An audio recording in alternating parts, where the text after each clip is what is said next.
এবার দাউদ আলাইহিস সালামের কওমের লোকেরা কৌশল করা আরম্ভ করে দিল। তারা বলল, আল্লাহ বলছে শনিবারে মাছ ধরা হারাম, খবরদার আমরা মাছ ধরবো না, তবে শনিবার আমরা বেড়া দিয়ে রাখবো। কি দিয়ে রাখবো? জাল দিয়ে বেড়ে দিয়ে রাখবো। শনিবারে ধরবো না, রবিবারে যাই ধরবো। খবরদার শনিবারে ধরবি না, শনিবারে হারাম। হারাম করছে কে? তো মাছগুলো যখন তেলাওয়াত করতে আসতো, এরা জাল দিয়ে বেড়ে দিয়ে রাখতো চারদিকে, শনিবারে ধরতো না, কারণ হারাম। কারণ কি?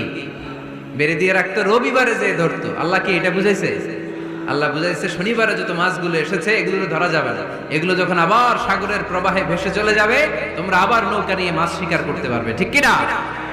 ওরা কৌশল করে রবিবারে, শনিবারে আটকে রাখতো এরকম বেড়ে দিয়ে, জাল দিয়ে, রবিবারে যে ধরতো। আল্লাহ বললেন, আও নালা আলাহুম কামা লাআন্না আসহাবাস সাফ কুনু কিরাদাতান খাসিইন। আমার সাথে কৌশল করেছিস, তোদের উপর আমার লানত, তোরা অভিশপ্ত বানর হয়ে যা। মুহূর্তে পুরো জাতিটাকে বানরে রূপান্তরিত করে দিল কে?